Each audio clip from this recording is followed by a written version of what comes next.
Hello hi everyone, मैं Sangeeta expert में आप सबका स्वागत करती हूँ। आज मैं एक होम साइंस का छोटा सा इम्पोर्टेंट टॉपिक लेके आई हूँ, जो एक तरीके से साइंस का टॉपिक है। आपके 6, 7, 8, 9, 10 यहाँ तक की साइंस में 11, 12 में आप ये रक्त वर्ग यानी ब्लड ग्रुप के बारे में आप पढ़ते हो। वहाँ पर आपको ये ब्लड के बारे में जानकारी दी जाती है कि ब्लड क्या होता है, कितने प्रकार का ब्लड होता है, कौन सा व्यक्ति किस वर्ग का ब्लड है वो हम व्यक्ति को दे सकते हैं। तो इसके बारे में मैंने एक छोटी सी जानकारी आप लोगों को दी है, जहां से आपका ऑब्जेक्टिव टाइप क्वेश्चन है वो पूछा जाता है। और इसमें से काफी बार है हमारे एग्जाम्स के अंदर प्रश्न पूछे जा चुके हैं। तो आज मैं आपको ये छोटी सी जानकारी देती हूँ कि रक्त वर्ग क्या है, ये कितने प्रकार का होता है, कौन कौन से वर्ग हैं और कौन सा वर्ग वाला व्यक्ति किसको रक्त दे सकता है और किससे रक्त ले सकता है। तो आज हम इस पे ही चर्चा करेंगे। और एक दूसरा जो टॉपिक है हमारा RH फैक्टर क्या होता है ये रक्त में, इसके बारे में चर्चा करेंगे। दोनों ही आपके बहुत ज्यादा इम्पोर्टेंट टॉपिक है और आपके TGT, PGT, होम साइंस में, नेट में, इनमें सब में ये प्रश्न पूछा जाता है। तो सबसे पहले मैं आप लोगों को बताऊंगी कि हमारे जो रक्त के ग्रुप है, ये आपके रक्त ग्रुप है वो क्या है। रक्त वर्ग लिखो, रक्त वर्ग है ये 4 प्रकार का है। एक तो होता है A, एक होता है आपका B, एक आता है AB और एक आता है आपका O। तो इन चारों के बारे में, एक इसके बारे में और एक इसके बारे में, 2 के बारे में क्वेश्चन है वो ज्यादा पूछा जाता है। सबसे पहले इसको क्या कहा जाता है, AB ग्रुप है ये क्या होता है, सर्वग्राही कहा जाता है इसको, सर्वग्राही। ग्राही का मतलब क्या होता है, ग्रहण करता, यानी सबसे रक्त है वो अपना ले सकता है। O को क्या कहा जाता है, सर्वदाता, यानी ये एक तरीके से दाता का मतलब आप समझते हो। तो ये सबको दे सकता है, लेता किसी से नहीं है लेकिन दे सकता है। तो सर्वदाता के रूप में प्रश्न पूछा जाता है। सर्वदाता कौन से ब्लड ग्रुप को माना गया है, या सर्वग्राही है वो कौन से ब्लड ग्रुप को माना गया है। अब ये मैंने सारणी बना रखी है, इसमें आपको शॉर्ट में समझा रही हूँ तो आपको टाइम भी नहीं लगेगा। सबसे पहले मैंने A ग्रुप लिया है। A ब्लड ग्रुप वाले व्यक्ति है वो रक्त प्राप्त कर सकता है। किस किस से रक्त प्राप्त कर सकता है, तो जैसा कि मैंने यहाँ पे आपको बताया है कि O ग्रुप है, ये O ग्रुप तो सबको ही देगा। यहाँ पे मैंने A में भी लिख रखा है, B में भी लिख रखा है, AB में भी लिख रखा है और आपको O में भी दे रखा है। यानी ये तो आपको सबको दे सकता है। तो सबको दे सकता है, A वाला A ही और O, 2 से ये क्या करता है, अपना रक्त है वो प्राप्त कर सकता है। B वाला एक तो B का ही लेगा और एक आपको O का भी देगा। साथ में AB है, AB A से भी ले सकता है, B से भी ले सकता है, AB से भी ले सकता है और O से भी ले सकता है। इसीलिए इसको क्या कहा गया है, सर्वग्राही कहा गया है। O वाला है वो खाली O से ही प्राप्त कर सकता है। ऐसे ही ये आपका किसको दे सकता है, यानी A वाला व्यक्ति है वो किस किस को दे सकता है, तो एक तो अपने ग्रुप को खुद को ही देगा और एक साथ में AB को देगा। दूसरा B है वो B को देगा और एक आपका AB को देगा। AB वाला व्यक्ति है वो खाली AB के ही व्यक्ति को दे सकता है, क्योंकि इसको सर्वग्राही कहा गया है। ये दूसरे किसी भी व्यक्ति को नहीं दे सकता है। O वाला व्यक्ति है A, B, AB और O, चारों को ये दे सकता है। तो ये हमारी ब्लड ग्रुप के बारे में जानकारी हुई है कि ये ब्लड ग्रुप कितने प्रकार का है, ये भी पूछा जा सकता है। कौन कौन से प्रकार हैं इसके, ये पूछा जा सकता है। सर्वदाता किसे कहा जाता है, सर्वग्राही किसे कहा जाता है, और कौन सा ग्रुप है वो किसको दे सकता है या किसको नहीं दे सकता है। तो ये इतनी बातें हैं हमारे ब्लड ग्रुप के बारे में, हमेशा पूछी जाती है कि कौन सा ब्लड ग्रुप में कितने में क्या क्या चीजें ग्रुप वाइज है वो बटी हुई है। फिर हमारा एक मेन जो बिंदु आता है वो आता है ये RH फैक्टर क्या होता है। आपके BA फर्स्ट ईयर के अंदर भी ये टॉपिक जुड़ा हुआ है, तो उस वाले ग्रुप में तो ये BA फर्स्ट ईयर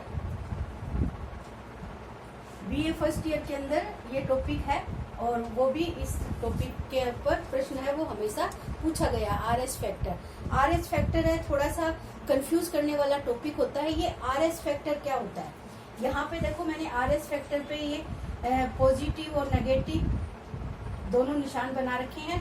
तो ये आपको ध्यान रखना होता है कि नेगेटिव पॉजिटिव का रिलेशन क्या बताता है, पॉजिटिव पॉजिटिव का, नेगेटिव नेगेटिव का, नेगेटिव और पॉजिटिव का।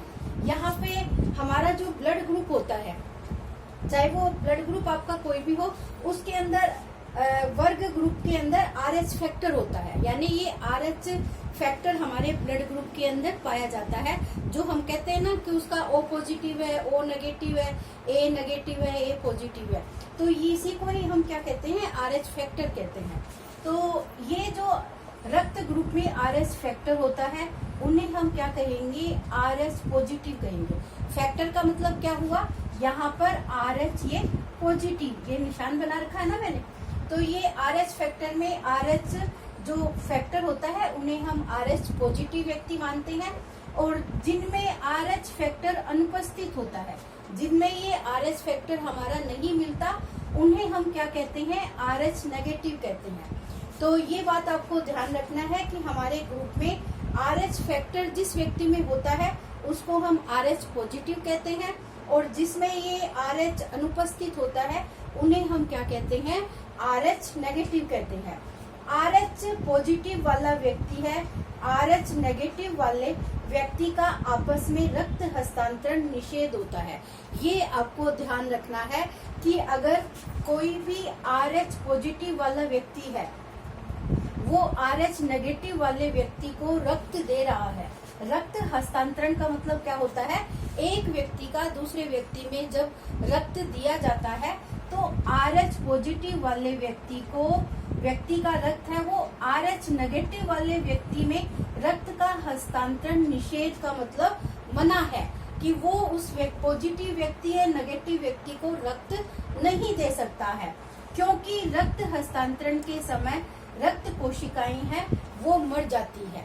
तो ये आपको ध्यान रखना है, रक्त कोशिकाएं मरी जाएगी तो वो व्यक्ति के अंदर एक खतरनाक कंडीशन है, उसको जन्म देती है, व्यक्ति की मृत्यु भी हो सकती है और दूसरी यानी रक्त अल्पता की समस्या भी उसके अंदर देखी जा सकती है। तो आपको ये ध्यान रखना है कि आरएच पॉजिटिव वाला व्यक्ति आरएच नेगेटिव वाले व्यक्ति का आपस में रक्त हस्तांतरण नहीं हो सकता, क्योंकि रक्त हस्तांतरण के समय रक्त कोशिकाएं मर जाती है।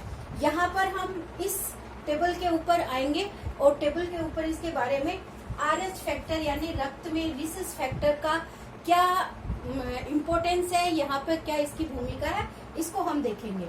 आरएच फैक्टर पिता का दे रखा है, इधर माता का दे रखा है। अगर पिता आरएच पॉजिटिव है और माता आरएच नेगेटिव है, आपको ध्यान रखना है। अगर माता में आपको पता है कि प्रजनन क्षमता होती है और प्रजनन क्षमता के अंतर्गत बच्चे के अंदर जो उसका रक्त ट्रांसफर होता है तो उसके माता का आरएच नेगेटिव होना एक खतरनाक कंडीशन होती है। अगर पिता आरएच पॉजिटिव है तो ये आपको ध्यान रखना है कि पिता पॉजिटिव है माता नेगेटिव है, तो ये खतरनाक कंडीशन उत्पन्न हो सकती है। बच्चे में अगर माता गर्भवती है तो उसमें गर्भपात हो सकता है और शिशु के जीवित रहने की संभावना है वो कम होती है। अगर बच्चा जीवित भी रहता है तो उसकी क्या होती है, रक्त अल्पता की समस्या देखने को मिलती है, यानी बच्चे के अंदर रक्त की कमी हो जाएगी जिसके कारण उसको अलग तरीके की समस्याओं का सामना करना पड़ता है। अगर पिता और माता दोनों ही पॉजिटिव हो, आरएच फैक्टर दोनों का ही क्या हो, पॉजिटिव हो, तो ये कंडीशन सामान्य रहेगी, किसी को भी खतरा नहीं होगा, उनसे होने वाली संतान को भी किसी तरीके का कोई खतरा नहीं देखा जाएगा। अगर दोनों नेगेटिव हैं, यहाँ पर पिता पॉजिटिव था तो बच्चे के अंदर खतरनाक कंडीशन उत्पन्न होती है। अगर दोनों नेगेटिव है, माता भी नेगेटिव है पिता भी नेगेटिव है, तो भी कंडीशन हमारी क्या रहेगी, सामान्य रहेगी। अगर पिता नेगेटिव है माता पॉजिटिव है तो भी हमारी कंडीशन है वो सामान्य रहेगी। खाली आपको ध्यान इतना ही देना है, पिता के नेगेटिव होने पर कोई भी प्रभाव नहीं पड़ता, माता का पॉजिटिव होना जरूरी है।